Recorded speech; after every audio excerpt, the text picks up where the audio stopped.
Hello and welcome to my dear students. कैसे हो आप सब। आज के सेशन में हम एसएससी सीजीएल मेंस 2023 में आए हुए क्वेश्चंस को डिस्कस करेंगे। चलिए स्टार्ट करते हैं। टोटल 30 क्वेश्चंस हैं। सीक्वेंस से शुरू करते हैं। पहला क्वेश्चन लेते हैं आज का। पहला सवाल कह रहा है पी और क्यू का अनुपात है 3:4 और क्यू और आर का अनुपात है 4:7। तो हमें पता लगाना है कि P plus Q is to Q plus R is to R plus P की वैल्यू क्या होगी। बहुत ही आसान सवाल है। स्पेशली इसलिए आसान है क्योंकि पी और क्यू का रेशियो हमें दिया है 3:4 और क्यू और आर का रेशियो दिया है 4:7। यानी कि क्यू के रेशियो के लिए, क्यू की वैल्यू के लिए हमें दोनों ही जगह पे सेम वैल्यू दी है, तो सीधे सीधे हम रेशियो निकाल सकते हैं पी क्यू और आर का, जो कि होगा 3:4:7।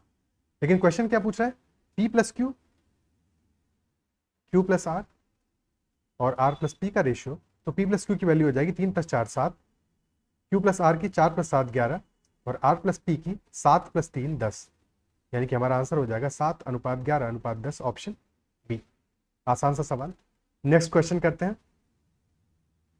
अगला सवाल कह रहा है average of 25, 46 and Y is 11। तो वाई की वैल्यू क्या होगी। अगर 25, 46 और वाई का एवरेज 11 है, यानी divided by 3 is equal to 11, तो यहां से इनका जो सम आ जा रहा है वो कितना आ रहा है 33। यानी कि वाई कितना हो जाएगा 33 माइनस इन दोनों का सम कितना है 60 और 71, 33 माइनस 71 यानी कि माइनस का 38। ऑप्शन ए क्लियर है। या फिर इसी चीज को हम ऐसे भी देख सकते थे कि 25 एवरेज 11 है, 11 से 14 कम है, 46 एवरेज से, सॉरी 14 ज्यादा है और 46 एवरेज से 35 ज्यादा है। यानी कि जो हमारा y है वो एवरेज से कितना कम होना चाहिए, 14 प्लस 35 कितना है, प्लस का 49 है यहाँ पे, तो 49 कम होना चाहिए। 11 minus 49 it should be minus का 38। क्या ये बात समझ में आती है। ठीक है, आगे बढ़ते हैं, अगला सवाल लेते हैं। अगला सवाल कह रहा है certain time in a park the number of heads and number of legs of monkeys and human visitors were counted. एक पार्क में एक निश्चित समय पर बंदरों और मानव आगंतुकों के सिरों की संख्या और पैरों की संख्या की गिनती की गई और यह पाया गया कि 54 सिर थे और 148 पैर थे। अब हम जानते हैं कि मानवों के 2 पैर होते हैं जबकि बंदरों के 4 पैर होते हैं। तो अगर सारे के सारे 54 लोग अगर ये मानव होते तो पैर कितने होते 108। लेकिन पैर हैं कितने 148, यानी कि 40 ज्यादा है। और ये 40 पैर क्यों ज्यादा है, बंदरों की वजह से, क्योंकि बंदरों के हर एक बंदर के 2 पैर ज्यादा होंगे। क्या ये बात समझ में आती है, हर एक बंदर के 2 पैर ज्यादा होंगे। तो क्या यहां से देख पा रहे हो, अगर टोटल 40 पैर ज्यादा है यानी कि 40/2 20 बंदर रहे होंगे और टोटल 54 सिर थे यानी कि 34 मानव थे। ये तो हो गया इस क्वेश्चन को सॉल्व करने का सबसे आसान तरीका। ऐसे ही हमें ऐसे किसी क्वेश्चन को सॉल्व करना है। अदरवाइज एलिगेशन से भी इस क्वेश्चन को कर सकते थे कि 54 सिर हैं हमारे, तो एवरेज कितना आ रहा है 148 पैर है। एवरेज पैर कितने आ रहे हैं 148/54, यानी कि ये कितने से जाएगा 2 से कटेगा, तो ये हो गया 74/27। जबकि एक ह्यूमन के, एक मैन के 2 पैर होंगे, मैन की बजाय ह्यूमन ही लिख देते हैं, ह्यूमन के 2 पैर होंगे और मंकी के 4 पैर होंगे। 2 और 4 के बीच में एलिगेशन लगा के भी इस क्वेश्चन को सॉल्व किया जा सकता था। ठीक है, क्योंकि ये 74/27 है तो सारी वैल्यूज को हम 27 से मल्टीप्लाई कर देते, तो पहली वैल्यू आ जाती 54, यहाँ पे आया था 108 और ये होता 74। तो 74 माइनस 54 20 और 108 माइनस 74 34। यानी कि जो अनुपात है हमारा वो कितना आ रहा है 17:10 का। या फिर यहाँ पे स्ट्रेट अवे क्योंकि 54 वैल्यू आ रही है तो हम यहाँ से देख सकते हैं कि 20 मंकी है और 34 आदमी है। लेकिन ज्यादा बेहतर तरीका ये है, दोनों ही तरीके समझ में आने चाहिए। आगे बढ़ते हैं, नेक्स्ट क्वेश्चन पे चलते हैं। अगला सवाल कह रहा है एक 6 डिजिट का नंबर है, बहुत ही प्यारा सवाल है, बहुत ही अच्छा सवाल है, कॉन्सेप्चुअल सवाल है। एक 6 डिजिट का नंबर है हमारा 11P9Q4 जो कि 24 से डिविजिबल है। तो P और Q का, P इंटू Q का, P और Q के मल्टीप्लीकेशन का अधिकतम संभव मान क्या होगा, ग्रेटेस्ट पॉसिबल वैल्यू क्या होगी। क्योंकि ये 24 से डिविजिबल है और हम जानते हैं कि अगर कभी भी डिविजिबिलिटी टेस्ट करेंगे किसी कॉम्पोजिट नंबर का तो उसको हमें 2 को प्राइम नंबर्स में तोड़ना पड़ेगा। तो यहाँ पे एक नंबर हमारा बन जाएगा 3 और एक होगा 8। हमें 3 और 8 दोनों से ही इसकी डिविजिबिलिटी टेस्ट करनी है। 3 से डिविजिबिलिटी के लिए क्या करेंगे, सम ऑफ डिजिट्स, और सम ऑफ डिजिट्स आ कितना रहा है, 1 + 1 2 + 9 11 + 4 15, 15 + p + q, और ये 3 से डिविजिबल होना चाहिए। 15 तो ऑलरेडी 3 से डिविजिबल है, तो p + q हमारा डिविजिबल बाई 3 होना चाहिए। नेक्स्ट चीज हमें पता लगानी है क्या, अब क्योंकि ये 8 से भी डिविजिबल है, 8 का डिविजिबिलिटी टेस्ट क्या होता है, लास्ट 3 डिजिट्स से जो बनने वाला नंबर है वो 8 से डिविजिबल होना चाहिए, और लास्ट 3 डिजिट्स है इसकी 9 q 4। अगर हम 9 में से 8 हटा दें तो 104 हमारा डिविजिबल बाई 8 होता है, फिर 144 होगा, फिर 184 होगा, और सिमिलरली 904 944 984, क्योंकि हमारे केस में 9 है, यानी कि q की वैल्यू या तो 0 होगी, या तो 4 होगी, और या 8 होगी। अब q अगर हमारा 0 आ जाएगा तो p को हम कोई भी वैल्यू क्यों ना लें,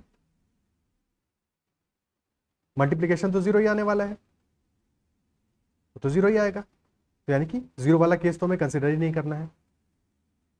दूसरी चीज हमें पता है, क्योंकि p + q हमारा डिविजिबल बाई 3 है, और हमें इस सम को कितना मैक्सिमम बना सकते हैं, क्योंकि ये डिजिट्स हैं, p और q दोनों ही हमारे डिजिट्स हैं, तो ये 0 से लेके 9 के बीच में होंगे, 0 से छोटे नहीं हो सकते और 9 से बड़े नहीं हो सकते, तो दोनों का सम मैक्सिमम कितना हो सकता है, 18, मैक्सिमम 18 हो सकता है। बट क्योंकि q ऑलरेडी हमारा मैक्सिमम 8 हो सकता है, तो उस केस में p + q 18 हम कर नहीं सकते, क्योंकि 18 के केस में p हमारा 10 हो जाएगा, यानी कि मैक्सिमम सम हमारा आना चाहिए फिर 15, और p की वैल्यू हो जाएगी 7, तो 7 × 8 p × q हमारा आ जाएगा 56। क्या ये बात समझ में आती है, ठीक है, आंसर हमारा 56 आ जाएगा। इस क्वेश्चन में और एक दो छोटी सी बातें हैं जिनको हमें ध्यान देना चाहिए, इससे ऑप्शंस भी एलिमिनेट होंगे और बातें भी समझ में आएंगी। फॉर एग्जाम्पल 68 हमारा एक ऑप्शन गिवन है, 68 कितना होता है, 17 × 4। क्या ये आंसर हो सकता है, बिल्कुल भी पॉसिबल नहीं है, तो इन एनी केस हमारी कोई भी वैल्यूज रहती, ऑप्शन डी तो आंसर नहीं हो सकता, क्योंकि 17 एक प्राइम नंबर है, आप इसको और तो ब्रेक नहीं कर सकते, तो 68 तो मल्टीप्लिकेशन आ ही नहीं सकता है। क्या ये बात समझ में आती है, ठीक है। और अगर आपने एक बार ये पता लगा लिया p + q हमारा डिविजिबल बाई 3 है, 32 कैसे बन सकता है, एक ही तरीका है, 4 × 8, और कोई तरीका ही नहीं है। 42 बन सकता है 6 × 7, तो 42 भी पॉसिबल नहीं है, क्योंकि 6 + 7 13 आ रहा है, क्लियर है। 56 हमारा है 7 × 8। क्वेश्चन बढ़िया और तरीका मैंने पहले ही बता दिया, पर एक बार ऑप्शंस को भी हम देख रहे हैं कि ऑप्शन से ये चीजें क्लियर हो रही है कि नहीं हो रही है, तो ऑप्शन डी और बी तो पॉसिबल ही नहीं थे, ए और सी में से कोई एक संभावना बन सकती थी। क्या ये बात समझ में आती है, और ए और सी दोनों में ही इसके बाद जो प्रोसेस है वो तो हमने किया ही है, क्लियर है, ओके। आगे बढ़ते हैं, अगला सवाल देखते हैं।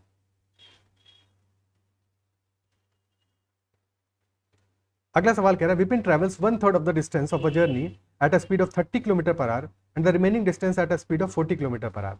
If it took a total of 12 hours to complete the journey, what was the total distance in kilometers of the journey? तो एक यात्रा तय की है विपिन ने, जिसका 1/3 डिस्टेंस, लेट अस से डी डिस्टेंस ट्रैवल किया है 30 की स्पीड से, और बचा हुआ 2/3 डिस्टेंस जो कि 2D मान लेते हैं, टोटल डिस्टेंस 3D मान लेते हैं, वो 40 से ट्रैवल किया है। क्वेश्चन पूछ रहा है, पूरी यात्रा करने में अगर 12 घंटे लगे हैं तो यात्रा की कुल दूरी क्या होगी। अगर दोनों डिस्टेंस सेम होती है, ऐसे किसी भी क्वेश्चन में ये सबसे आसान तरीका है, अगर दोनों डिस्टेंस हमारी सेम होती हैं, तो अगर डिस्टेंस सेम है और स्पीड हमें गिवन है, स्पीड का रेशियो कितना है, 3:4, तो टाइम का रेशियो क्या होता है, 4:3। लेकिन डिस्टेंस सेम नहीं है, डिस्टेंस का रेशियो हमारा कितना है, अगर ये तो तब है जबकि डिस्टेंस सेम होती है, डिस्टेंस का रेशियो है 1:2, यानी कि दूसरे वाले केस में टाइम हमारा डबल हो जाएगा, यानी कि टाइम का जो एक्चुअल रेशियो आएगा वो आएगा 4:6। क्या ये बात अप्रिशिएट कर पा रहे हो, ठीक है, टाइम का एक्चुअल रेशियो आएगा 4:6, यानी कि टोटल 10 यूनिट टाइम होगा, और 10 यूनिट टाइम की वैल्यू हमें कितनी दी है, 12 घंटे,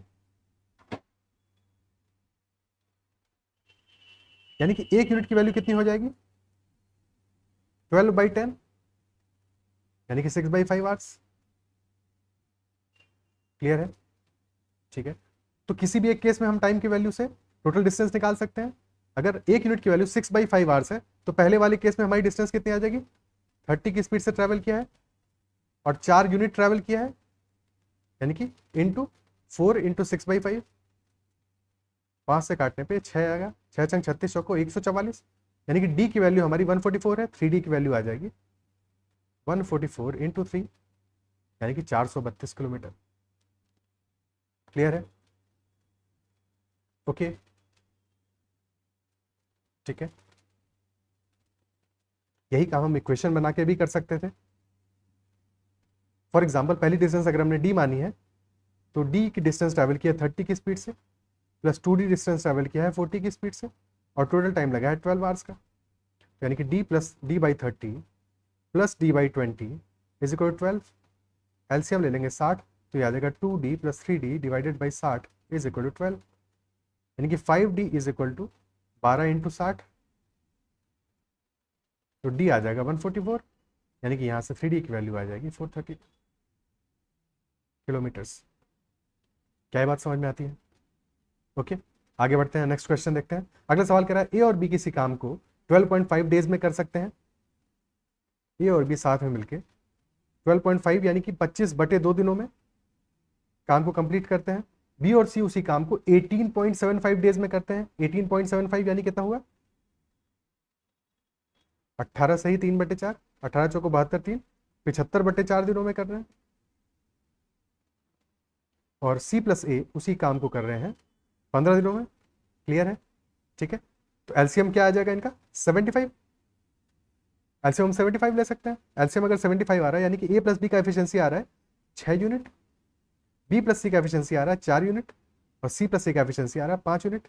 तीनों का मिला के एफिशिएंसी कितना आ जाएगा? अगर तीनों को हम ऐड कर दें 6 4 10 5 15/2, यानी कि 7.5। क्लियर है? फिर क्वेश्चन हमसे कह रहा है in how many days will A B and C together be able to complete the same job alongside D, D के साथ में, who is only 40% as efficient as C, D जो कि सी की तुलना में 40% कुशल है। क्वेश्चन क्या कह रहा है? 40% एज एफिशिएंट। तो ये फर्क समझना है, 40% as efficient is not the same as 40% more efficient, क्योंकि कई लोग शायद कंफ्यूज हुए होंगे और उन्होंने 40% ज्यादा एफिशिएंसी डी की ले ली होगी और क्वेश्चन में गड़बड़ कर दी होगी। ठीक है, तो डी का अगर एफिशिएंसी 40% है, यानी कि यहां से सबसे पहले सी की एफिशिएंसी निकालनी पड़ेगी। ए प्लस बी की एफिशिएंसी कितनी आ रही है? 6 यूनिट, और ए प्लस बी प्लस सी की एफिशिएंसी आ रही है 7.5 यूनिट, तो सी की एफिशिएंसी यहां से हो जा रही है 7.5 माइनस 6, यानी कि 1.5, और क्योंकि डी की एफिशिएंसी इसकी 40% है तो डी की एफिशिएंसी आ जाएगी 2/5 इंटू 1.5, यानी कि 3/5 0.6। अब क्वेश्चन कह रहा है टोटल साथ में मिला के कितने दिन में काम करेंगे, तो टाइम लगेगा, टोटल वर्क है 75 यूनिट, और एफिशिएंसी कितनी हो जाएगी 7.5 प्लस 0.6, यानी कि 75/8.1। दशमलव हटाओगे 750/81, 3 से काटा तो 250/27, जो कि 270/27 से, यानी कि 270 माइनस 20/27 है। ऐसा इसलिए लिखा क्योंकि अभी हो गया 10 माइनस 20/27, यानी कि 9 सही 7/27। क्लियर है? तो अपने लिए क्वेश्चन को सॉल्व करने का सबसे जो आसान तरीका हो, इंस्टेड ऑफ इसको डिवाइड करने के, हम देख रहे हैं कि ये 270 से 20 कम है तो वो ज्यादा बेहतर तरीका है। क्लियर है? ओके, आगे बढ़ते हैं, अगला सवाल देखते हैं। अगला सवाल कह रहा है average age of A plus B, A B and C, A B और सी का जो औसत आयु है, औसत आयु है वो 20 साल है, यानी कि A plus B plus C divided by 3, 20 years आ रहा है एज। सम कितना आ जाएगा? 60 ईयर्स। फिर क्वेश्चन कह रहा है 2 साल पहले sum of age of A and B was 6 more than that of C. 2 साल पहले की कहानी क्या रही होगी? 2 साल पहले ए की एज भी 2 साल कम रही होगी, बी की भी 2 साल कम, सी की भी 2 साल कम, यानी कि सम हमारा 6 साल कम रहा होगा। सम 6 साल कम रहा होगा, इजंट इट सो? ठीक है, यानी कि 2 साल पहले सम रहा होगा 54 ए बी और सी की एज का। क्या ये बात समझ में आती है? ठीक है, फिर क्वेश्चन हमसे क्या कह रहा है sum of ages of A and B was 6 more than that of C. A और बी की आयु का योग सी की आयु से 6 ज्यादा था। तो जब भी कभी ऐसा चीज हो कि हमें दो वैल्यूज को कंपेयर कराना हो और लिया हो कि एक दूसरे से इतनी ज्यादा है, तो अगर ये 6 ज्यादा है तो सबसे पहले हम 54 में से 6 निकाल लेंगे, बचा 48। 48 को 2 पार्ट्स में तोड़ेंगे, 24 और 24 के, और क्योंकि ए प्लस बी की आयु का जो सम था वो 24, वो सी से 6 ज्यादा था, यानी कि ए प्लस बी की आयु का सम कितना आ रहा है 30, और सी का आ रहा है 24। लेकिन ये 24 कब का है? 2 ईयर्स अगो, 2 साल पहले। तो अभी क्या होगा? 24 + 2 यानी कि 26 ईयर्स। क्या ये बात समझ पा रहे हो? ओके, ठीक है, आंसर आ जाएगा ऑप्शन बी 26 ईयर्स, 26 साल। नेक्स्ट क्वेश्चन, अगला सवाल करें, average weight of the first 13 persons among 14 persons is 78 kilograms. पहले 13 लोगों का जो एवरेज वेट आ रहा है वो कितना आ रहा है 78, यानी कि सम कितना होगा 13 इंटू 78। और जो 14वां पर्सन है 14th पर्सन है उसका एवरेज, उसका जो वेट है वो एवरेज वेट से, सारे 14 लोगों के एवरेज वेट से 39 किलोग्राम ज्यादा है, 39 केजी ज्यादा है। मतलब क्या हुआ इसका कि अगर हम एवरेज, सबका एवरेज अगर x मान लेते हैं तो 14वें पर्सन का वेट है x प्लस 39 और इन सबका सम मिला के हो जाएगा 14x। इन सबका सम मिला के हो जाएगा 14x। अब इस x को उधर लेके चले जाओ तो यहां से क्या आ गया 13x is equal to 13 into 78 plus 39 को हम 13 इंटू 3 लिख सकते हैं, तो 13 तो पूरा का पूरा कॉमन आ जाएगा, 13 into 78 plus 3 is equal to 13x, यानी कि यहां से हमारा x आ जाएगा 81। और फिर 14वें पर्सन का वेट पूछा है तो वो हो जाएगा 81 प्लस 39 यानी कि 120 किलोग्राम्स। क्या बात क्लियर है? ओके, इसी बात को हम बिना x को माने भी समझ सकते थे। देखो क्वेश्चन हमारा क्या कह रहा है कि पहले जो 13 लोग हैं उनका एवरेज हमारा आ रहा है 78 और जो 14th पर्सन है उसका वेट एवरेज वेट से 39 ज्यादा है, तो उसका अपना जो वेट है वो एवरेज के बराबर तो है, ये 39 एक्स्ट्रा है। ये जो एक्स्ट्रा 39 है ये पहले 13 लोगों में डिस्ट्रीब्यूट होगा, तो एक बंदे को कितना मिलेगा 39 डिवाइडेड बाई 13, यानी कि एक को मिलेगा सिर्फ 3, तो एवरेज वेट होना हो जाएगा 78 प्लस 3 यानी कि 81। 81 तो एवरेज आ गया, क्योंकि हमें 14वें पर्सन का वेट निकालना है, तो वो होगा 81 प्लस 39 यानी कि 120। क्लियर है? तो एवरेज की इस प्रॉपर्टी से भी इस क्वेश्चन को आसानी से हम सॉल्व कर सकते थे। आगे बढ़ते हैं, अगला सवाल लेते हैं। नेक्स्ट क्वेश्चन है, what is the single discount equivalent two successive discounts of 20%, 35% and 10%। तो 20% का मतलब कितना हुआ 1/5, 1/5 का डिस्काउंट यानी 5 में 1 का डिस्काउंट यानी 5 से वैल्यू हो जाएगी 4। दूसरा है 35% यानी कि 7/20 यानी कि 20 से वैल्यू हो जाएगी 13। और तीसरा है 10% यानी कि 1/10 यानी कि वैल्यू हो जाएगी 10 से 9। क्लियर है? अगर हम 4 से काटें तो यहाँ 5 बच जाएगा, तो ये वैल्यू क्या होगा 25, 250 बटे 250 अनुपात 13 ना भैया 117। ठीक है, जिसको कि 4 से अगर गुणा करते तो ये हो जाएगा 1000 अनुपात 468। इनफैक्ट स्टार्ट में 4 से अगर हम काटते नहीं तो ज़्यादा बेहतर होता। ठीक है, अब अगर हम इनको कंपेयर कराते हैं तो 1000 के रिस्पेक्ट में कितना आ रहा है 468 यानी 46.8 डिवाइडेड बाई 100, तो डिस्काउंट कितने का हुआ 53.2% का। क्लियर है? ओके, और अगर हम क्रमिक छूट के फॉर्मूले से करते हैं दो वैल्यूज को लेके, तो वैसे भी किया जा सकता है कि पहले हमने लिया 20 और 35 को, तो 20 प्लस 35 माइनस 700 बाई 100 यानी कि -7, तो कितने परसेंट आ गया 48%। अब 48% और 10% को लेते हैं तो 48 प्लस 10 माइनस 4.8 यानी कि 58 माइनस 4.8 तो 53.2%। दोनों ही तरीकों से सेम समय लगने वाला है, जिस भी तरीके से कंफर्टेबल वैसे किया जा सकता है इस क्वेश्चन को। क्लियर है? आगे बढ़ते हैं, अगला सवाल लेते हैं। नेक्स्ट क्वेश्चन, अगला सवाल कह रहा है, Hari, Kamal and Lalit contested election in which 6050 votes were polled. 6050 vote पड़े थे और कोई भी वोट अवैध नहीं था। There was no vote was invalid, सारे वैलिड वोट थे। कमल को हरि और ललित को मिले कुल वोटों से 42% अधिक वोट मिले। कमल को हरि और ललित को मिले कुल वोटों से 42% ज्यादा वोट मिले, यानी कि अगर इनको 100 वोट मिले हैं तो कमल को 142 वोट मिले हैं, तो रेशियो में 2 से काट लेंगे इसको, तो ये आ जाएगा 71:50। सम कितना आ रहा है 121 का, और जो 6050 है हमारा, ये कितना है 6050 है 121 इंटू 50, इजंट इट सो? ठीक है, तो यहां से हमें वैल्यूज पता चल जाएंगी कि कमल को मिले हुए वोट कितने हैं या हरि प्लस ललित को वोट कितने मिले हैं। फिर क्वेश्चन हमसे कह रहे हैं, यदि ललित को कुल मतदान का केवल 8% वोट मिले हैं तो हरि को प्राप्त वोटों की संख्या क्या होगी। ठीक है, तो हरि प्लस ललित के वोट तो यहां से निकल आएंगे, कितने हो जाएंगे 50 इंटू 50 यानी कि 2500, और ललित को वोट कितने मिले हैं? 8%, तो 121 इंटू 50 है, ये 100% के बराबर है, यानी कि 2% हमारा हो जाएगा 121 के बराबर। 8% वोट मिले हैं ललित को, वो हो जाएंगे 4 इंटू 121 यानी कि 484। ठीक है, इसमें से घटा दो 2500 माइनस 484 यानी कि 2016 वोट मिले होंगे हरी को। Option D. क्या है बात समझ में आती है?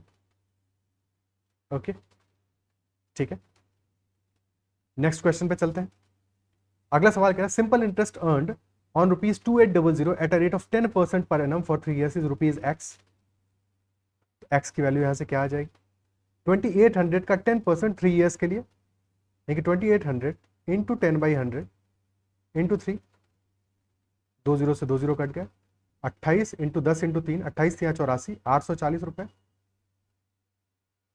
और फिर कह रहा है 1736 सिंपल इंटरेस्ट है, earned on ₹6200 at a rate of 14% for y years, यानी कि 6200 इंटू 14/100 इंटू y कितना है? 1736 के बराबर।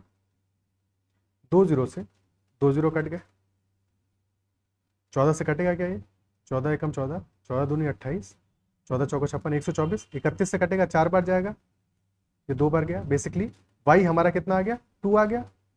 x 840 है, y 2 है, यानी कि x बटे y आ जाएगा 420,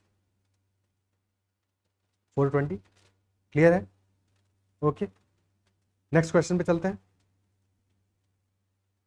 अगला सवाल कह रहा है कंपाउंड इंटरेस्ट ऑन ₹14 10,000 रुपीज पे 20% पर एनम पे जो कंपाउंड इंटरेस्ट हमारा बन रहा है वो बन रहा है 4641 रुपीज। और अगर कंपाउंडिंग हमने जो की है चक्रवृद्धि अर्धवार्षिक रूप से किया गया है, कंपाउंडिंग अगर हाफ ईयरली की गई है तो कितने साल के लिए सम इन्वेस्टेड रहा होगा? अब हम जानते हैं क्योंकि 10,000 रुपीज पे ले रहे हैं तो 4641 रुपीज कितना हुआ? 46.41%। और वैसे भी हम जानते हैं बहुत ही पॉपुलर नंबर है, यानी कि इफेक्टिवली क्या होगा? 20% पर एनम है, लेकिन कंपाउंडिंग हाफ ईयरली है, यानी कि 10% हर 6 महीने में लगा होगा इंटरेस्ट, इजंट इट सो? और उसकी 4 साइकिल्स लगेंगी, 10% की 4 साइकिल से इफेक्टिवली हमारा परसेंटेज बनता है 46.41%। 10% की 4 साइकिल बनी होंगी, यानी 6 महीने के 4 पीरियड, टोटल 24 मंथ्स, यानी कि 2 years। ऑप्शन ए आंसर हो जाएगा, क्योंकि यहाँ पे पूछा गया मूलधन कितने वर्षों के लिए निवेश किया गया था। ठीक है, कितनी छमाही के लिए निवेश किया गया पूछा गया तो ऑप्शन 4 होता है। क्लियर है? नेक्स्ट क्वेश्चन देखते हैं। The merchant fixes the sale price of his goods at 42% above the cost price, यानी कि जो मार्क प्राइस है हमारा वो कॉस्ट प्राइस से 42% ज्यादा है। मार्क प्राइस कॉस्ट प्राइस से 42% ज्यादा है, और फिर वो सेल करता है अपने गुड्स को at a 15% discount on mark price. उसका परसेंटेज प्रॉफिट क्या होगा? और क्वेश्चन में हमें राउंड ऑफ करना है, निकटतम पूर्णांक तक पूर्णांकित करना है। तो पहले तो 42% का इंक्रीज किया है और उसके बाद में 15% का डिस्काउंट दिया है।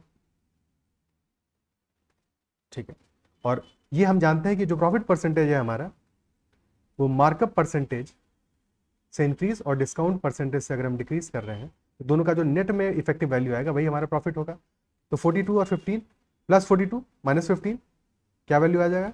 42 minus 15 minus 42 into 15 divide by 100, तो ये वैल्यू आ गई 27 माइनस ये आ गया 630 बटे 100, यानी कि 6.3, यानी कि 20.7%। क्योंकि राउंड ऑफ करना है तो ये वैल्यू आ जाएगी 21%। Option A. क्लियर है? बेहद ही आसान सवाल। अगला सवाल देखते हैं। नेक्स्ट क्वेश्चन कह रहा है B purchases 15 kilogram apples. B ने एक थोक विक्रेता से 180 रुपए प्रति किलोग्राम की दर से 15 किलोग्राम सेब खरीदे जो 1 किलोग्राम वजन के लिए 950 ग्राम वजन का उपयोग करता है। थोड़ा सा एक्सेप्शनल है मामला, फंसाने की कोशिश की है एग्जामिनर ने। क्यों फंसाने की कोशिश की? क्योंकि इस बार इंस्टेड ऑफ जो खरीदने वाला है जो बेचने वाला है वो घटतौली कर रहा है, थोक विक्रेता। क्योंकि आमतौर पर थोक विक्रेता से जब ले रहा होता है, लेने में गड़बड़ करता है ये तो ज्यादा परचेज कर लेता है, पर यहाँ पे उल्टा हो रहा है, तो यानी कि इसको नुकसान हो रहा है। मिलना चाहिए था इसको 1000 ग्राम, पर मिला है सिर्फ 950, यानी नुकसान हुआ है। और फिर जब वो बेच रहा है, बेचते समय अपने फायदे के लिए वो दिमाग लगाता है और उसको देना चाहिए था 1000, लेकिन देता है सिर्फ 750, फायदा हो रहा है। ठीक है, जब भी राइट हैंड साइड पर वैल्यू ज्यादा होगी तो फायदा होगा, और जब भी राइट हैंड साइड पर वैल्यू कम होगी जो पहले वाले केस में, तब नुकसान होगा। ठीक है, तो नेट में मामला क्या बना, 1000 से 1000 कैंसिल आउट हो गया। ठीक है, 0 से 0 कट गया। 75 5 से काटोगे ये 15 आ जाएगा, ये 19 आ जाएगा, तो 15:19 आया। यानी कि 15 पे 4 का फायदा हो रहा है, तो 4/15। और 1/15 कितना होता है, 4 × 1/15, 1/15 होता है 6.66%, या 4 × 6 सही 2/3%, तो 4 संग 24 प्लस 8/3, यानी कि 26 सही 2/3% हमारा आंसर आ जाएगा, ऑप्शन सी। क्लियर है? ठीक है, नेक्स्ट क्वेश्चन देखते हैं। अगला सवाल कह रहा है 7:9 के अनुपात में स्प्रिट और पानी का 80 लीटर मिक्सचर कंटेनर ए में मौजूद है।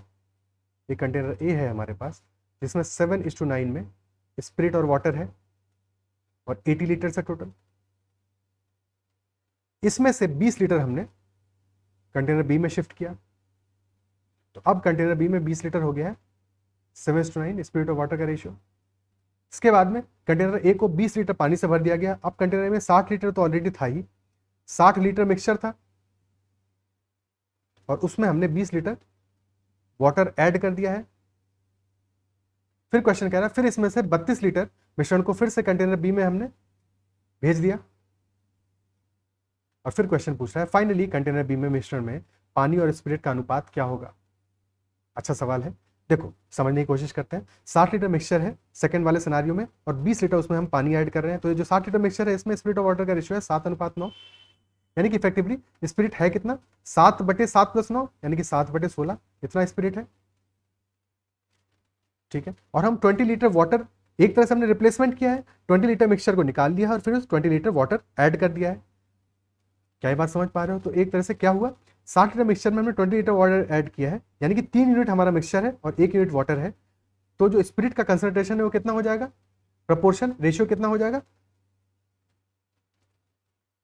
पहले था 60 और अब वॉल्यूम हो गया 80, जबकि हमने वाटर ऐड किया, स्पिरिट तो ऐड किया नहीं है। तो स्पिरिट क्या हो जाएगा, 7/16 × 60/80, यानी कि 3/4। तो ये आ जाएगा 7×21/64, यानी कि नया जो रेशियो होगा स्पिरिट और वाटर का वो कितना हो जाएगा, 21/64, यानी 21/21 + 43, 21:43 आ जाएगा।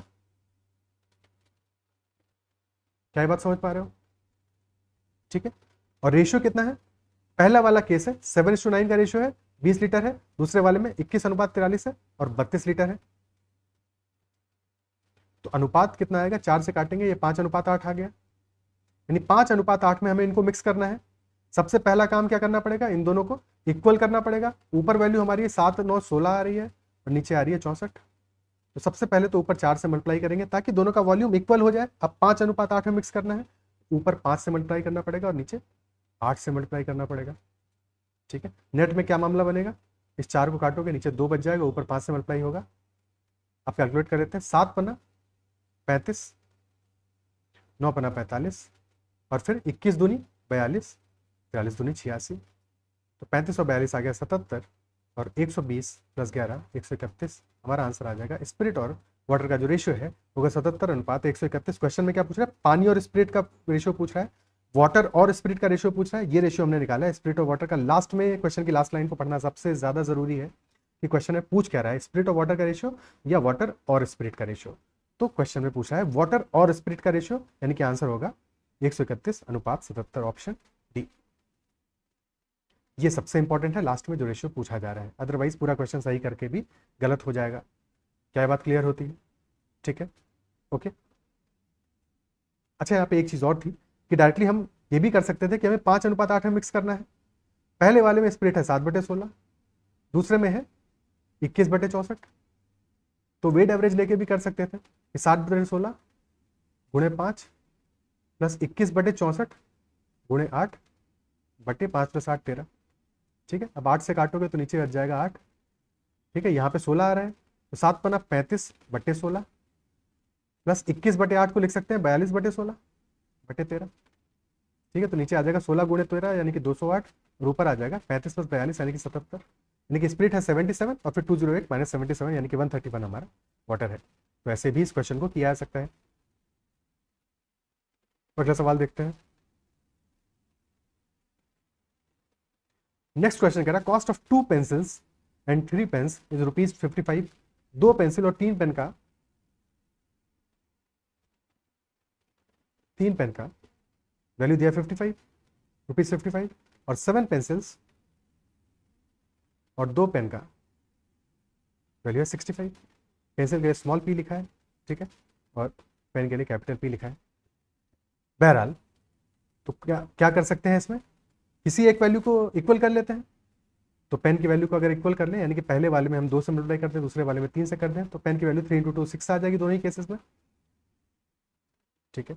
और पेंसिल की वैल्यू क्या आ जाएगी, 2 दूनी 4, और दूसरे वाले केस में 21, तो 21 - 4 पेंसिल बराबर हो जाएगा 65 × 3 यानी कि 195, माइनस 55 × 2 110, यानी कि 17 पेंसिल की वैल्यू आ जाएगी 85। तो एक पेंसिल की वैल्यू आ जाएगी 5 रुपए। अब किसी भी इक्वेशन में डाल दो, पहले में डालते हैं तो पेन की वैल्यू क्या आ जाएगी, 55 - 10/3 यानी कि 15 रुपए। एक पेंसिल और एक पेन की वैल्यू आ जाएगी 20 रुपए, ऑप्शन सी। क्लियर है, ठीक है। अगला सवाल लेते हैं। नेक्स्ट क्वेश्चन कह रहा है, दो फ्रेंड्स हैं ए और बी, इन्होंने एक बिजनेस स्टार्ट किया है और इन्वेस्टमेंट कितना किया है, 1.5 लाख और 2,50,000 का, यानी कि जो इनका इन्वेस्टमेंट का रेशियो है वो कितना है, 3:5 का। They agree to distribute their earnings in the ratio of their investment, यानी कि जितना इन्वेस्टमेंट का रेशियो है वैसी इन्वेस्टमेंट में प्रॉफिट भी डिस्ट्रीब्यूट होगा। एक साल के बाद प्रॉफिट हुआ है इनको 6 लाख रुपए का, तो 6 लाख रुपए को हमें 3:5 में बांटना पड़ेगा। 3 + 5 हो गया 8, और 8 यूनिट बराबर होगा हमारा 6 लाख के, यानी कि 1 यूनिट कितना हो जाएगा, 75,000, यानी कि 3 यूनिट की वैल्यू आ जाएगी 2,25,000 2.25 लैक्स, और 5 यूनिट की वैल्यू आ जाएगी 3.75 लैक्स।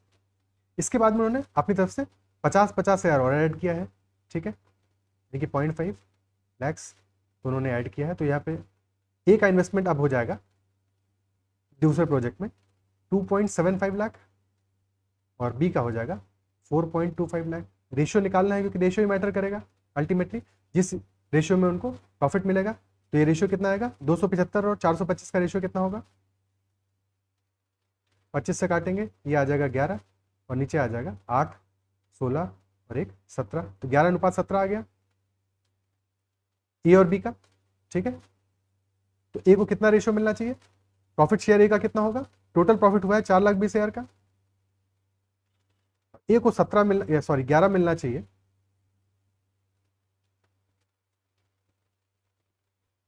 टोटल कितना है, 11 + 17 28, 28 में से 11 मिलेगा, ठीक है। अब 28 से काटेंगे तो कितना आएगा, 15,000 × 11 यानी कि 1,65,000 रुपये हमारा आंसर हो जाएगा। क्लियर है, ओके, ठीक है। नेक्स्ट क्वेश्चन पे चलते हैं। अगला सवाल कह रहा है, find the value of √1.24 × √2.79 divided by √2.64 × √5.94। कैसे करेंगे इस क्वेश्चन को, वैल्यूज को बहुत टिपिकल बनाने की कोशिश की है, लेकिन अगर आप देखो तो दशमलव का ऐसा कोई वैल्यू नहीं है, क्योंकि हर जगह में दशमलव सेम प्लेस के बाद में है, हटा सकते हैं, ठीक है। तो अब ये बन गया √124 × √279 डिवाइडेड बाई √264 × √594। अब अगर हम ध्यान दें 279 हमारा कितना है, यह है 31 × 9, और नीचे भी क्या 31 से डिवाइड हो रहा है, क्या क्या 9 से डिवाइड हो रहा है, 9 से डिवाइड 5 4 9, हाँ 9 से डिवाइड हो रहा है। तो ये कितना हो रहा है, 9 × कितना, 9 से काटे 9 छक्का 54, 66 × 9, ओके।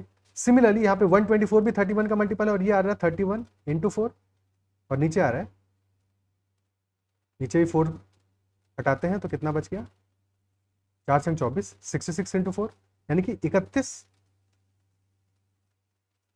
और 66 का स्क्वायर रूट पहले भी आ रहा है और फिर बाद में 31 और 66 का स्क्वायर रूट आ रहा है, क्योंकि 9 से 9 तो कैंसिल आउट हो जाएगा, और 4 से 4 भी कैंसिल आउट हो जाएगा। तो ऊपर बच गया 31 और नीचे बच गया 66, से ही हमारा आंसर हो जाएगा। क्लियर है, ठीक है। थोड़ा सा मुश्किल बनाने की कोशिश की थी, क्वेश्चन मुश्किल नहीं था, कंफ्यूज करने के लिए ज़रूर ट्राई किया था। अच्छा सवाल है, आगे बढ़ते हैं, नेक्स्ट क्वेश्चन देखते हैं। अगला सवाल कह रहा है, what is the value of this expression. क्या करेंगे, सबसे पहले इस ब्रैकेट की वैल्यू निकालते हैं, ये कितना हो जाएगा, 36/45 गुणे 25/24, ठीक है, उल्टा हो जाएगा क्योंकि डिवाइड में था। 12 से काटेंगे 2 3, फिर 5 से काटा ऊपर 5 नीचे 9, 3 से काटा तो ये आ गया 5/6, ठीक है, 5/6 आ गया। तो 1/6 इंटू 5/6 ये हो जाएगा 5/36। तो 1/8 प्लस 5/36 माइनस ये वैल्यू कितना होगा, यहाँ पे आ जाएगा 12/21 गुणे 14/15 गुणे 45/24। 12 से 2 बार जाएगा, 15 से 3 बार जाएगा, और फिर 14 7 से 2 बार, 3 बार, 2 से 2 कट गया, 3 से 3 कट गया, यानी कि यहाँ पे 1 आ गया स्ट्रेट अवे, प्लस 27/36। ठीक है, तो ये कितना होगा 5/36 प्लस 27/36, 5/6 तो 36 माइनस 1 कितना होगा 1/8 माइनस 31/36 प्लस 27/36, यानी कि 1/8 minus 4/36 which is 1/8 minus 1/9। LCM आ जाएगा 72, 9 माइनस 8 यानी कि 1/72 हमारा आंसर हो जाएगा। Clear? Okay, next question, if a is equal to 58 square minus 25 square. एक तरह से इस क्वेश्चन में क्या है, हमें बार बार a square minus B square का फॉर्मूला लगाना है। a square minus B square is a plus B into a minus B. ऊपर क्या आएगा, a की वैल्यू 58 प्लस 25 यानी कि 78 प्लस 5 83, तो a की वैल्यू हो जाएगी 83 इंटू 58 माइनस 25 यानी कि 33 डिवाइडेड बाई 46 प्लस 37 यानी कि 43 प्लस 40 83 इंटू 46 माइनस 37 यानी कि 9। 83 से 83 कट गया, ये आ गया 33/9 यानी कि 11/3। सिमिलरली बी के लिए 26 प्लस 15 41 और 26 माइनस 15 यानी कि 11 डिवाइडेड बाई 56 प्लस 15 71, 56 माइनस 15 41, 41 से 41 कट गया, ये हो गया 11/71। तो 1/b माइनस 20/a क्या हो जाएगा, 1/b आ जाएगा 3/11 और 20/a आ जाएगा 20 इंटू 71 डिवाइड बाई 11। ठीक है, कुछ गड़बड़ कर दिया है क्या इसमें, एक सेकेंड, उल्टा कर दिया है, उल्टा कर दिया है। ठीक है,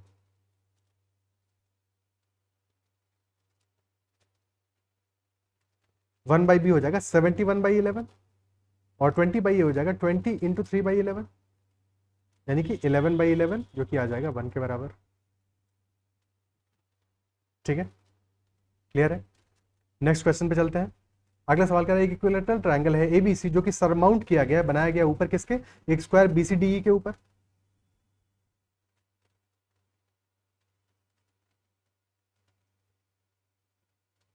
एक स्क्वायर बीसीडीई के ऊपर एक इक्विलेटरल ट्रायंगल बनाया है हमने एबीसी। अगर ये इक्विलेटरल ट्रायंगल है तो ये सारी साइड्स तो इक्वल थी, स्क्वायर था, और क्योंकि ये इक्विलेटरल ट्रायंगल है तो ये वाली साइड भी बराबर होंगी सारी आपस में। क्वेश्चन कह रहा है value of angle E A B, E और ए को हमें मिलाना पड़ेगा आपस में। Angle E A B plus 3 times angle A E B की वैल्यू क्या होगी। अब क्योंकि ट्रायंगल ई बी ए में ई बी और ए बी दोनों बराबर हैं, अगर ये दोनों बराबर हैं हमारे तो क्या ये दोनों एंगल बराबर नहीं होंगे, isn't it so? ये एंगल हमारा 90 डिग्री का है और ये एंगल 60 डिग्री का है, ये 60 है ये 90 है, तो ये पूरा एंगल कितना हो गया 150 डिग्री। और अगर ये 150 डिग्री है, दोनों एंगल आपस में बराबर है तो दोनों एंगल की वैल्यू आ जाएगी 15 डिग्री 15 डिग्री। तो 15 डिग्री प्लस 3 इंटू 15 डिग्री यानी कि 15 प्लस 45 60 डिग्री हमारा आंसर आ जाएगा। आसान सा सवाल, isn't it so? ठीक है, एग्जाम प्रेशर में जरूर थोड़ा कंफ्यूज हो सकते हो, पर इतना कोई मुश्किल सवाल नहीं, आसान सवाल है, थोड़ा सा टाइम कभी ले सकता है पर लेना नहीं चाहिए अगर प्रैक्टिस होगा प्रॉपर तो। नेक्स्ट क्वेश्चन देखते हैं। अगला सवाल कह रहा है बहुत ही सिंपल और बहुत कॉन्सेप्चुअल सवाल, one chord of a circle is given as 20.5 centimetre, then the radius of the circle must be what. एक वृत्त की एक जीवा 20.5 सेंटीमीटर दी गई है, तब वृत्त की त्रिज्या क्या होनी चाहिए। अब हमको पता है कि जो भी कॉर्ड होगी, जब भी किसी सर्कल में हम कॉर्ड खींच रहे हैं तो अगर कॉर्ड हमारा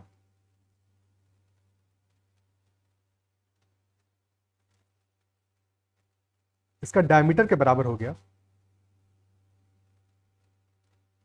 उस केस में अगर कॉर्ड डायमीटर के बराबर हो गया,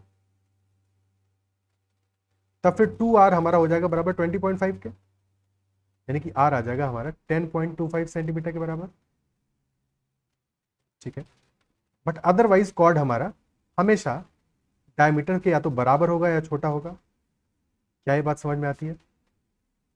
डायमीटर बेसिकली सबसे बड़ी कॉर्ड होती है।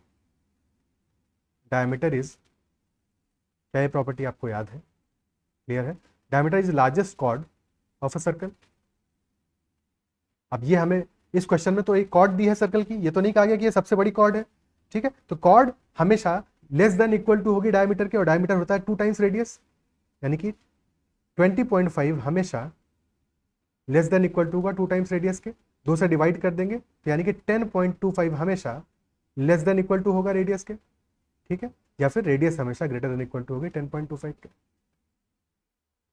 हमारा आंसर ऑप्शन डी आ जाएगा। सीधे सीधे प्रॉपर्टी बेस्ड क्वेश्चन था, इजंट इट सो? अगला सवाल लेते हैं। अगला सवाल का ratio of length width and height of a closed cuboid is given है 6:3:2, 6:3:2 में एक समृद्ध घनाभ की लंबाई, चौड़ाई और ऊंचाई है। घनाभ का कुल पृष्ठीय क्षेत्रफल दिया है 1800 सेंटीमीटर स्क्वायर। किसी भी घनाभ का क्यूबॉइड का टोटल सरफेस एरिया क्या होता है? 2 times length into breadth plus breadth into height plus length into height. Ratio given है हमें। ठीक है, तो अगर हम मान लें एक साइड 6x है, एक 3x है, एक 2x है, तो क्या वैल्यू हो जाएगा? 2 times length into breadth, 6 × 18 18x square plus 3 दूनी 6x स्क्वायर प्लस 6 दूनी 12x स्क्वायर, 18 6 24 12 36, तो 2 × 36 x स्क्वायर, और ये बराबर है 1800 के। 36 से काटेंगे 50 बार जाएगा, 2 से काटा 25 हो गया, यानी x square is equal to 25। तो यहाँ से x की वैल्यू आ गई कितनी? 5। वॉल्यूम निकालना है, वॉल्यूम कितना हो जाएगा? Length into breadth into height, यानी कि 6 × 3 × 2 एक्स क्यूब, 6 त्रिक 18 दूनी 36, 36 एक्स क्यूब यानी 36 × 125 कितना आ जाएगा? 4500 है कि नहीं? 3600 प्लस 900 यानी कि 4500 सेंटीमीटर क्यूब। क्या ये बात समझ में आती है? ठीक है, इसको बिना एक्स माने भी कर सकते थे हम, कि डायरेक्टली हम रेशियो लेते 6 त्रिक 18, 2 बाहर है 18 प्लस 6 प्लस 12, यानी कि 72 यूनिट हमारा बराबर है कितने के? 1800 के। लेकिन यहाँ पे ये ध्यान रखना था कि 72 स्क्वायर यूनिट बराबर है। ठीक है, यानी कि जब हमारा वैल्यू 1 यूनिट का 25 आया है, तो ये एक स्क्वायर यूनिट का वैल्यू आया है।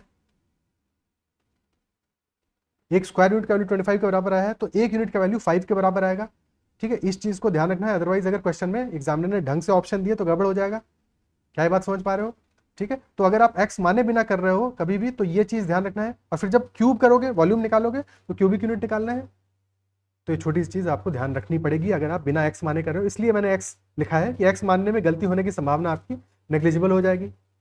ठीक है, फिर आप गलती नहीं करोगे, डायरेक्टली आप स्क्वायर करोगे तो 2 बार x मल्टीप्लाई होगा, क्यूब करोगे 3 बार मल्टीप्लाई होगा। ठीक है, आगे बढ़ते हैं, अगला सवाल लेते हैं। नेक्स्ट क्वेश्चन है, सॉलिड क्यूब है जिसकी एक एज दी है 48 सेंटीमीटर, उसको हमने पिघला के उससे आइडेंटिकल सॉलिड क्यूब्स बनाए, और हर एक सॉलिड क्यूब का वॉल्यूम 64 सेंटीमीटर क्यूब है। तो और कोई भी वेस्टेज नहीं हुआ है यहाँ पे, ये भी इंपॉर्टेंट है, कोई वेस्टेज नहीं हुआ। तो how many such small cubes are obtained? 48 centimetre हमारा जो ओरिजिनल क्यूब है उसकी लेंथ है, और जो नए क्यूब बनाए हैं उनका वॉल्यूम दिया है हमको 64 सेंटीमीटर क्यूब। 64 कितना होता है? 4 का क्यूब, यानी कि इसकी साइड लेंथ कितनी है? 4 सेंटीमीटर। तो टोटल कितने क्यूब होंगे? 48/4, सीधे वॉल्यूम में डिवाइड कर दो, यानी कि 12 का क्यूब 1728 क्यूब्स होंगे। क्लियर है? स्ट्रेट क्वेश्चन, साफ साफ सवाल, सीधा फॉर्मूला बेस्ड क्वेश्चन है। अगला क्वेश्चन करते हैं। अगला सवाल करें, marks obtained by 15 students out of maximum of 25, 25 में से कितने कितने मार्क्स आए हैं? 13, 11, 16, 15 एटसेट्रा। क्वेश्चन कह रहा है find the product of the modes of this set of data. बहुलकों का गुणनफल ज्ञात करना है, यानी कि एक से ज्यादा बहुलक आने वाले हैं इस केस में। ठीक है, एक से ज्यादा बहुलक आने वाले हैं। बहुलक क्या होगा? जो सबसे ज्यादा बार है। एक तो हमें 13 दिख रहा है, 13 एक बार यहाँ पे आया है, एक बार यहाँ पे आया है, और सिमिलरली 15 भी हमारा 2 बार आया हुआ है। तो यहाँ पे मोड्स क्या हो जाएंगे, 13 एंड 15, मल्टीप्लीकेशन होगा 13 इंटू 15 यानी कि 150 प्लस 45 195, हमारा आंसर 195 आ जाएगा। ओके ठीक है, आगे बढ़ते हैं। अगला सवाल कह रहा है a set of data presented in the form of a frequency distribution table with class intervals and their respective frequencies had a mode of 48.5। तो मोड हमको कितना दिया है, 48.5। The lower boundary of the model class was 46.5 and the frequency of the model class was 34। Lower boundary यानी L की value दी है हमें कितनी, 46.5। Frequency of the model class दिया हुआ है 34। Frequency of class interval just preceding modal class यानी उससे पहले वाले का फ्रीक्वेंसी कितना दिया है, 32, और उसके बाद वाले का फ्रीक्वेंसी दिया है 25। क्वेश्चन कह रहा what was the width of the model class, W की वैल्यू हमसे क्वेश्चन पूछ रहा है। तो मोड के लिए फॉर्मूला क्या होता है, mode is equal to, directly formula based question है, ठीक है। तो mode is equal to lower limit of the class plus frequency of modal class minus frequency of previous class divided by 2 times frequency of model class minus frequency of previous class minus frequency of succeeding class multiplied by width। अब values put up कर देते हैं सीधे सीधे। तो 48.5 is equal to 46.5 plus FM minus F1 यानी कि 34 minus 32 divided by 68 minus 32 minus 25 into W। 48.5 minus 46.5 तो आ गया 2, ये बराबर हो गया 34 माइनस 32 यानी कि 2 अपॉन ये आ गया 32 25 57 68 माइनस 57 2/11 इंटू विथ 2 से 2 कैंसिल आउट हो गया, तो W की वैल्यू यहाँ से आ जाएगी 11, विथ की वैल्यू आ गई 11, ऑप्शन सी। क्या बात क्लियर होती है, ठीक है। कॉन्सेप्ट यहाँ पे समझ में आना चाहिए। कभी कभी क्या होगा, कहीं कहीं पे आप ये फॉर्मूला देखोगे तो ऐसे भी लिखा हुआ दिख सकता है, ये लिखा हुआ F1 minus F0 upon 2 times F1 minus F0 minus F2, ऐसा भी हो सकता है, ठीक है। पर इससे कोई फर्क नहीं पड़ता है, जहां पे भी ये फॉर्मूला इस तरह से लिखा होगा वहां पे F1 हमारी फ्रीक्वेंसी ऑफ मॉडल क्लास होगी, F0 प्रेसीडिंग क्लास होगा और F2 सक्सीडिंग क्लास होगा, ठीक है। तो फॉर्मूले से घबराना नहीं है, क्योंकि हो सकता है अगर आपने ऐसे पढ़ा हो तो इससे कंफ्यूज हो रहे हो, ठीक है। कॉन्सेप्ट को समझना है कि जब भी हम मोड निकालेंगे इस तरह से, और मैंने ऑलरेडी इस पे प्रॉपर्ली सेशन लिए हुए हैं, तो अगर आपने वो सेशन नहीं देखे हैं तो आप देख सकते हो, मैं लिंक पिन कर दूंगा यहाँ पे, ठीक है। कि आप ऐसे किसी भी केस में, क्योंकि किसी भी फॉर्मूले को अगर आप एक बार समझ लोगे तो आप कभी भी उस फॉर्मूले को नहीं भूलोगे, अगर याद रखोगे तो भूलने की संभावना हमेशा रहती है, क्योंकि बार बार आपको रिवाइज करना पड़ेगा और साथ में कन्फ्यूजन भी हमेशा बना रहेगा कि क्यों ये फॉर्मूला एग्जैक्टली ऐसा होता है, ठीक है। तो उस पर डिटेल में डिस्कशन किया हुआ है, आप चाहो तो उसको देख सकते हो। आगे बढ़ते हैं, अगला सवाल लेते हैं।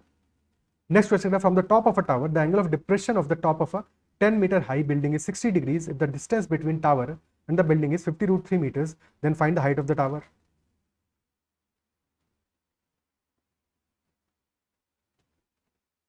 तो एक 10 मीटर की हमारी बिल्डिंग है और टॉप ऑफ द टावर से जिसका एंगल ऑफ डिप्रेशन है वो है 60 डिग्रीज का,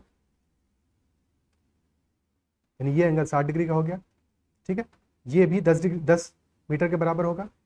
और फिर हमको क्या दिया, डिस्टेंस दिया है 50√3, हम जानते हैं 60 डिग्री है तो ये 30 डिग्री होगा। ये अगर 1 यूनिट है तो ये डिस्टेंस हमारा √3 यूनिट आ जाएगा, और 1 यूनिट की वैल्यू दी है 50√3, तो √3 यूनिट की वैल्यू हो जाएगी 50√3 इंटू √3, यानी कि 50 इंटू 3 150 मीटर, 150 प्लस 10 160 मीटर हमारा आंसर आ जाएगा। क्लियर है, हाइट एंड डिस्टेंस में अगर डायग्राम प्रॉपर बन गया फिर तो कुछ करना ही नहीं होता, आसान सवाल है। नेक्स्ट क्वेश्चन, 150 मीटर चौड़ी एक सड़क है जिसके दोनों ओर समान ऊंचाई के 2 खंभे खड़े हुए हैं।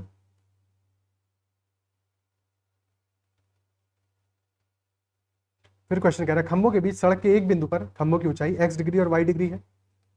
खंभों की ऊंचाई एलिवेशन उन्नयन कोण होगा, खंभों का उन्नयन कोण x डिग्री और y डिग्री है, जहां पे कि tan x की वैल्यू हमें गिवन है 2:5 और tan y की वैल्यू गिवन है 3:5। tan x है 2:5 और tan y है 3:5। खंभे की ऊंचाई ज्ञात करनी है, क्योंकि हमें पता है इन दोनों ही केसेस में खंभों की ऊंचाई तो सेम है, तो 2 और 3 को पहले बराबर करना पड़ेगा, यानी पहले वाले केस में अगर हम 3 से गुणा कर दें और दूसरे वाले केस में 2 से गुणा कर दें तो ऊंचाई बराबर आ जाएगी। ये आ गया 6 यूनिट, ये आ गया 15 यूनिट, ये आ गया 10 यूनिट और ये भी 6 यूनिट ही आएगा। ठीक है, अब हमको ये डिस्टेंस तो पता है, 15 + 10 यूनिट यानी 25 यूनिट बराबर कितने के होगा, 150 मीटर के, यानी कि 1 यूनिट बराबर है 6 मीटर के, तो 6 यूनिट बराबर हो जाएगा 6 × 6 यानी कि 36 मीटर के। आंसर हमारा आ जाएगा 36 मीटर। क्लियर है? ठीक है, अगला सवाल देखते हैं। नेक्स्ट क्वेश्चन कह रहा है 3 cards are drawn one after another with replacement from a pack of cards. ताश की एक गड्डी से प्रतिस्थापन के साथ, प्रतिस्थापन यानी कि पहले हमने कार्ड को निकाला, देखा कार्ड क्या निकला है, उसके बाद में उस कार्ड को वापस रख दिया, यानी कि ताश की गद्दी में पहले ही 52 कार्ड थे, निकालने के बाद वापस रख देंगे तो फिर से 52 कार्ड हो जाएंगे। पहले हमने क्या किया है, पहले एक जैक निकाला, probability of getting jack first. Second card होगा हमारा ब्लैक कार्ड और थर्ड कार्ड होगा इवन नंबर कार्ड। तो ये प्रोबेबिलिटी क्या होगा कि हमारा सीक्वेंस भी यही होना चाहिए, पहले जैक फिर ब्लैक फिर इवन।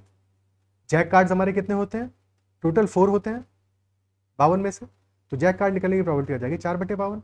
अब क्योंकि निकालने के बाद हमने वापस से कार्ड रख दिया है तो अब बाद में भी हमारे 52 कार्ड ही रह जाएंगे। ब्लैक कार्ड्स कितने होते हैं, टोटल 52 है, जिनमें से कि आधे ब्लैक हैं, ब्लैक कार्ड 26 हैं, तो एक ब्लैक कार्ड निकले, इसकी प्रोबेबिलिटी होगी 26/52।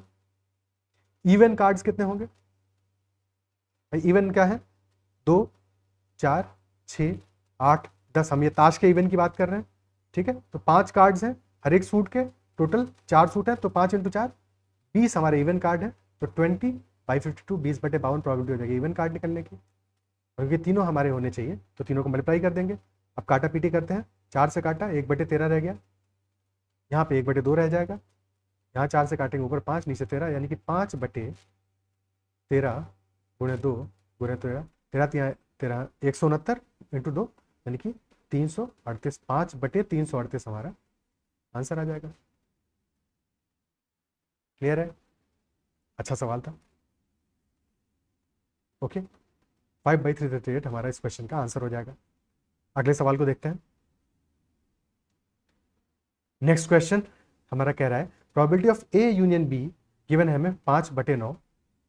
Probability of A bar union B bar, A bar यानी क्या हुआ, यहाँ पे बार का मतलब क्या है, ए बार ए डैश के बराबर है, अगर आपने ए डैश में समझाओ, यानी कि जब इवेंट नहीं हुआ है तो प्रोबेबिलिटी ऑफ ए बार क्या होगा हमारा 1 - probability of A, isn't it सो?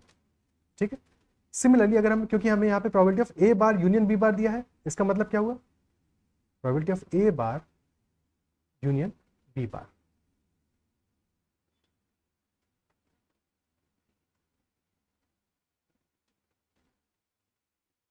अगर पहला वाला ए है, दूसरा वाला गोला बी है हमारा, ठीक है, तो ए बार में हमारा क्या आएगा, ए बार हमारा तब होगा जबकि ए के बाहर वाले केसेस होंगे। एक सेकंड, ये बहुत हल्का बन रहा है, हाँ ठीक है, ए के बाहर के जितने भी केसेस है वो हमारे ए बार में आएंगे।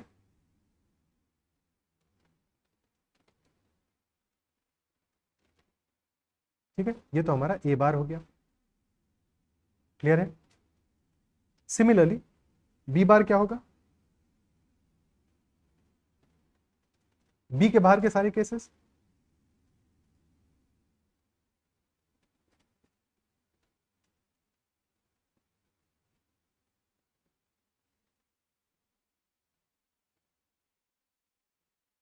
ठीक है, बी के बाहर के सारे केसेस ये हमारे बी बार में आ जाएंगे, यानी कि ए बार यूनियन बी बार में हमारा बराबर हो जाएगा 1 - प्रोबेबिलिटी ऑफ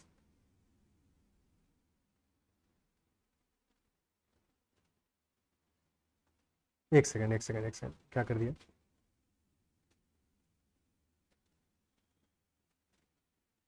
ठीक है, ये बात क्लियर होती है।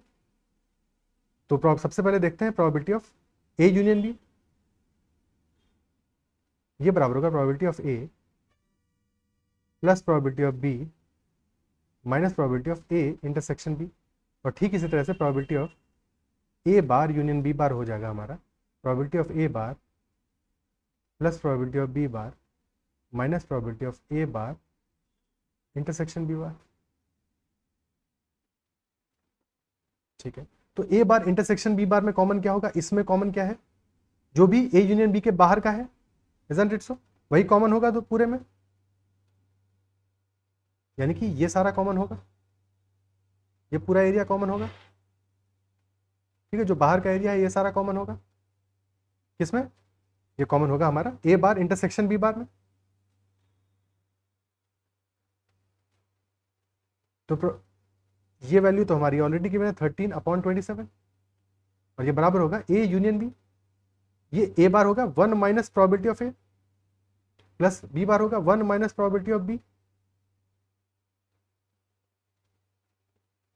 माइनस ये हो जाएगा 1 minus probability of A union B.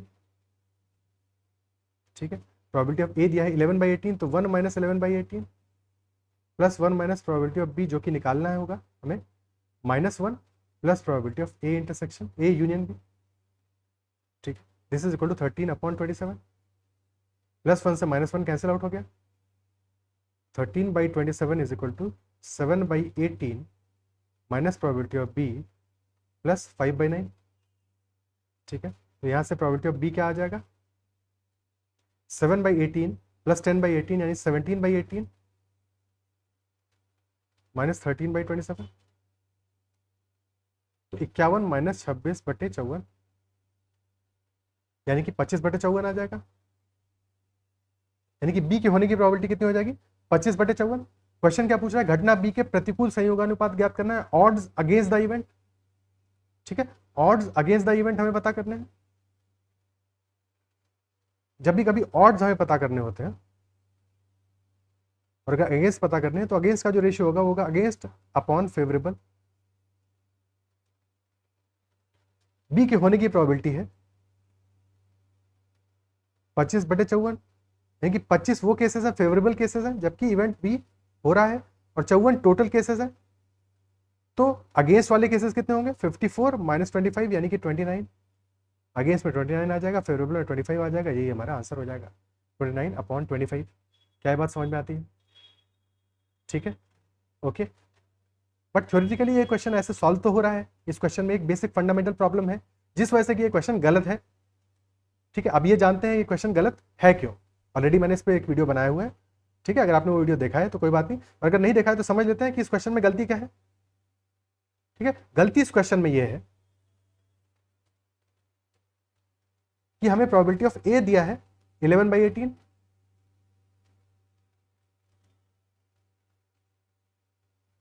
और probability of A union B दिया है 5/9, जो कि बराबर हुआ 10/18 के, और इससे हमारा probability of A union B निकल रहा है कम प्रोबेबिलिटी ऑफ ए से, जो कि पॉसिबल ही नहीं है, नॉट पॉसिबल, क्योंकि प्रोबेबिलिटी हमारी किसी भी इवेंट की हमेशा पॉजिटिव होगी या फिर जीरो होगी, 0 से लेके 1 के बीच में होगी। प्रोबेबिलिटी कभी भी निगेटिव नहीं हो सकती है, कांट भी निगेटिव, और अगर प्रोबेबिलिटी निगेटिव नहीं हो सकती है तो कभी भी probability of A union B probability of A से छोटा नहीं हो सकता है। इसकी वजह से इस क्वेश्चन में अगर हम प्रोबेबिलिटी ऑफ ओनली बी निकालें, जब सिर्फ बी हो, तो वो प्रोबेबिलिटी हमारी लेस देन 0 आएगी, जो कि नहीं हो सकता है, जो कि गलत है, क्योंकि प्रोबेबिलिटी ए के होने की आ रही है 11/18, और probability of A union B क्या होगा, probability of A plus probability of only B, यानी कि जब सिर्फ बी हो, ए ना हो। ठीक है, तो यहां से प्रोबेबिलिटी ऑफ ओनली बी हमारी निकल के कितनी आ जाएगी, 10/18 माइनस 11/18, यानी कि -1/18, जिसका कोई सेंस नहीं बनता है, डज नॉट मेक सेंस, इसलिए पूरा क्वेश्चन गलत हो जाता है। तो इस क्वेश्चन को आइडियली एसएससी को गलत ट्रीट करना चाहिए। ये हो गया हमारे आज के सारे जो भी क्वेश्चन एसएससी मेंस 2023 में आए थे उनका सॉल्यूशन। अगर आपको सेशन पसंद आया है तो उसको लाइक जरूर करना है, और आई गेस आपको जो लास्ट क्वेश्चन मैंने डिस्कस किया कि इस क्वेश्चन में गलती क्या है, ये गलत क्यों है, ये भी बात समझ में आई होगी। अगर सेशन पसंद आया है तो उसको लाइक जरूर कीजिएगा, अपने फ्रेंड्स से भी जरूर शेयर कीजिएगा। अगर अब तक चैनल को आपने सब्सक्राइब नहीं किया है तो जरूर कर लीजिएगा। आज के सेशन में इतना ही रखते हैं, ख्याल रखिए, पढ़ते रहिए, फिर मिलते हैं अगले सेशन में। और कहीं पे कोई डाउट हो, क्वेरी हो, क्वेश्चन हो तो कमेंट में जरूर मेंशन कीजिएगा। कोई भी फीडबैक हो आपका कमेंट में जरूर दे सकते हैं। आज के लिए इतना ही।